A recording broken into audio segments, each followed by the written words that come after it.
Hey, quick thought experiment. Close your eyes, well, not if you're driving, and picture every text message flying through your phone right now. Now multiply that chaos by 1 billion, shrink it to the size of a walnut, and you've got your brain at this very moment. Wild, right? All those signals zipping around, and until last week, no one had a reliable way to label more than a tiny fraction of those wires. That just changed. Scientists have rolled out a trick that feels less microscope detective and more molecular social media. Instead of tracing every nerve fiber by eye, they give each neuron a unique RNA barcode, a molecular name tag, and let the cell do the hard work, stamping that tag everywhere it reaches. Later, the team scoops up the tags and reads them like a gigantic spreadsheet of zip codes. Boom. Instant map of who's talking to whom. First big idea. This turns anatomy into searchable data. You can now ask, which cells love to gossip across town? Or, which ones stick to their own neighborhood?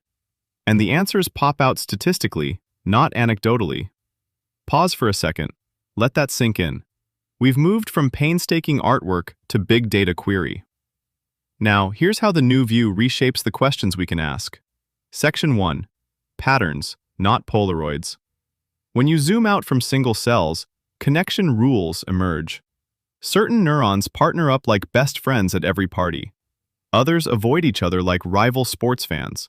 And every so often you spot a weird, surprising link, the neural equivalent of a secret tunnel between two basement speakeasies. Those motifs matter because they sculpt how information spreads, how learning sticks, and yes, how things can go wrong. Mini story time. The team already spotted long-range inhibitory fibers. Think of them as remote control brakes that jump across distant regions of cortex. That's huge. Too much excitation can tip a brain into epilepsy or certain forms of autism. Having a built-in brake line changes how we think about balance and coordination upstairs. Section 2. From art project to assembly line. The technical leap here is scale. Because everything is read by sequencing, you're not limited to one tiny slice of one unlucky mouse. You can compare dozens of animals, different ages, even different life histories.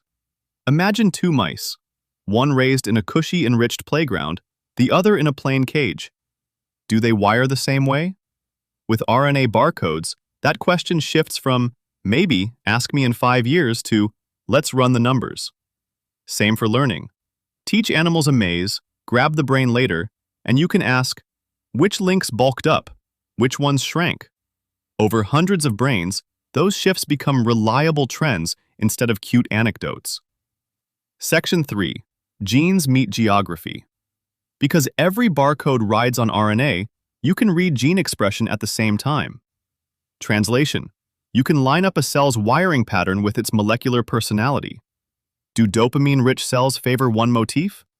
Do stressed animals show a different set of connections, even if the cells look identical under a scope? The toolbox is now there to find out. Reality check. The method is still version 1.0. Some tags get lost in the shuffle, location data can smear, and researchers are hustling to clean up the signal. But the direction of travel is unmistakable. Each upgrade sharpens the picture, like switching from a fuzzy traffic cam to 4K satellite view. Section 4.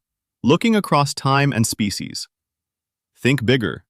With repeated snapshots, you could play a time-lapse of recovery after a stroke, watching detours sprout, shortcuts vanish, and main avenues reopen. Or compare species.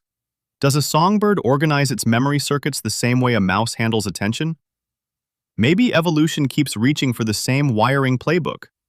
And in disease models, you might pinpoint motifs that crumble early, long before symptoms appear.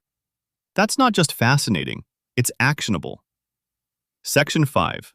Therapy by map. If you know the exact route that fails in, say, schizophrenia, you can aim to shore up that single pathway instead of blanketing the entire brain with a drug. It's like fixing one faulty subway line without shutting down the whole city. Fast forward a decade, routine scans could flag a fragile motif and cue a personalized treatment. Maybe a precise stimulation pattern, maybe a gene editing tweak, that nudges traffic back on course before trouble erupts. Big dream? Sure. But today's barcode breakthrough is the first mile on that road. So here's what we uncovered together. 1. Scientists gave every neuron an RNA barcode, turning messy brain wiring into a searchable database. 2. That data exposes connection rules: who partners with whom, who keeps their distance, and which rare links act like remote control brakes. 3. Because the method piggybacks on gene sequencing, you can scale up to many brains and overlay genetic info right on top of wiring patterns. 4. Early findings already hint at therapies. Spot the motifs that fail in disease, then target repairs at the pathway level, not the whole organ. 5. And most exciting, this tool lets us watch circuits change over time, after learning, injury, or treatment, opening a path to truly dynamic brain medicine. If you take only one thing away, let it be this: the brain's hidden traffic is finally giving up its secrets, not through microscopes alone, but through code you can read, sort, and ultimately fix. Next time you feel your neurons firing, like right now, picture a barcode on every signal, quietly mapping the route. That map is what could make tomorrow's brain therapies precise, personal, and maybe even preventative. Thanks for listening. Keep those neural highways healthy, and I'll catch you in the next episode.